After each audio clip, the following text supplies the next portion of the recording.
Hello everyone, and welcome to Kantan Japanese, Japanese made easy. Today's lesson will be about grammar. Actually, it will be about joshi, which refers to Japanese grammatical particle. This might sound a little bit impressive, but actually with the right instructions, it's not that complicated. So today's lesson, I will introduce joshi to you.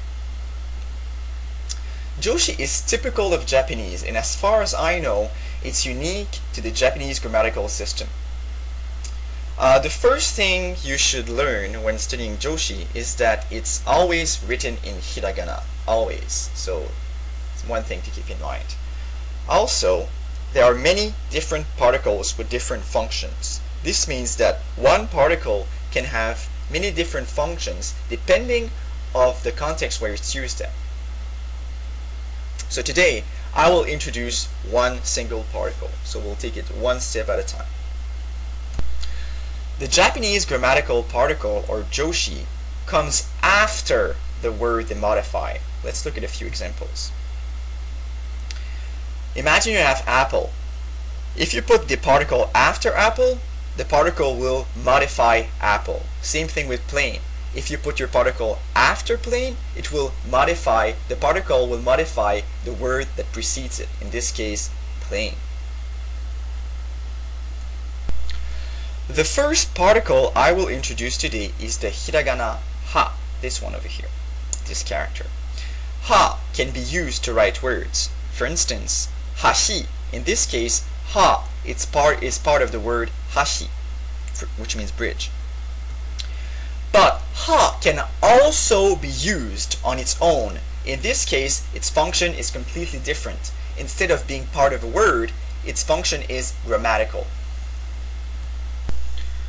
One thing I want to mention about this hiragana over here is that strangely enough, it's pronounced differently when it's used in a word and when it's used as a grammatical particle. So when it's used as a particle, it's got a different pronunciation. Ha, this hiragana is usually pronounced ha, like in hashi for bridge. But when it's used as a grammatical particle, it's pronounced wa. So this is very, very important, especially in spoken Japanese. Now, what about the purpose of this particle? Well, this particle gives information about the topic of a sentence. I'll give you an example. First, some words, vocabulary.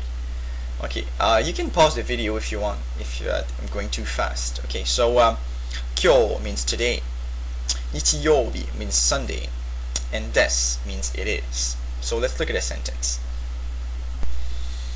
So the sentence is right here.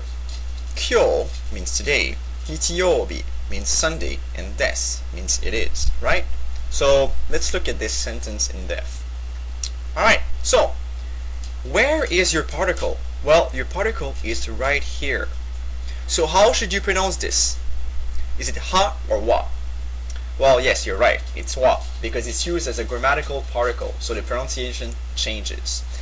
Now, this means that this particle over here modify the word that precedes it. So the word that precedes wa is kyo. So this means it modifies this word. And the purpose of this particle is to give the topic of the sentence. This means that the topic of this sentence is kyo, today. In other words, this means that the rest of the sentence will be about this topic. The rest of the sentence will be about today.